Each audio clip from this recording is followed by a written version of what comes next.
Over 1,000 people now dead in Europe as a heat wave is sweeping the continent. In England, only 3% of homes are air conditioned. In France, it's only 5% of homes are air conditioned. They are not prepared for this. And they're getting the kind of weather that we got here last summer, where for 3 days in a row here in Oregon, it was 116 degrees, and that spread all the way up toward Canada.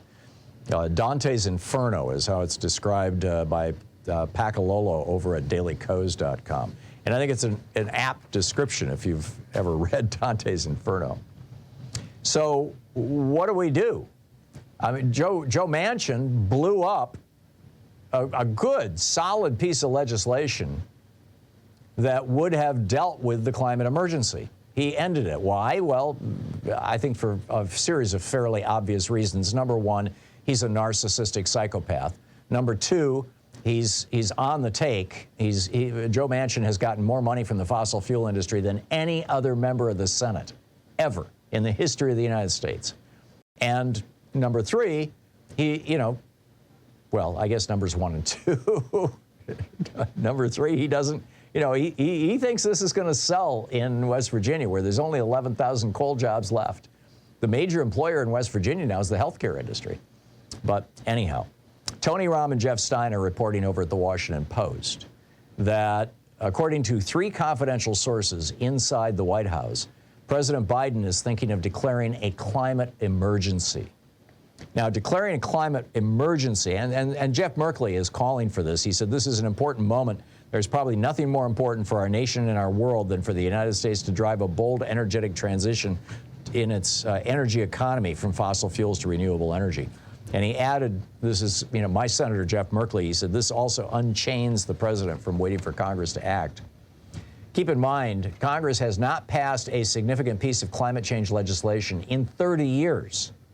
Every single effort. Bill Clinton's energy tax in 1993, Barack Obama's energy climate bill in 2009, Biden's clean energy investments in 2022, all were blocked by Republicans in the United States Senate with a filibuster. Every single one.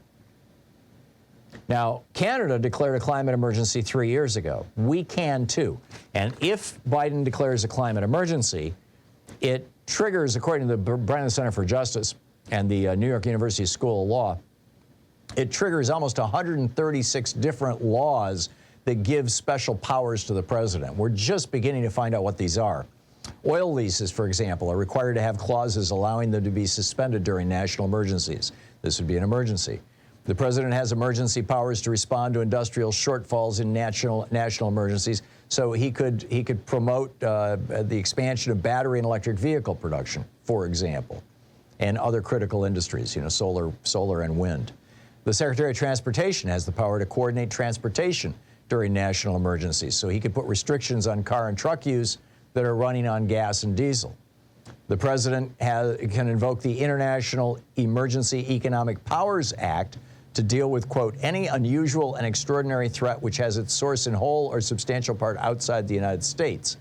According to the Brennan Center, this, quote, confers broad authority to regulate financial and other commercial transactions involving designated entities, including the power to impose sanctions on individuals and industries. There's a lot that could happen. Keep an eye on this. And you may even want to call the White House comment line at 202-456-1111 and say, yes, declare a climate emergency. The Republicans will sue. It will get tied up in court, but it's a start.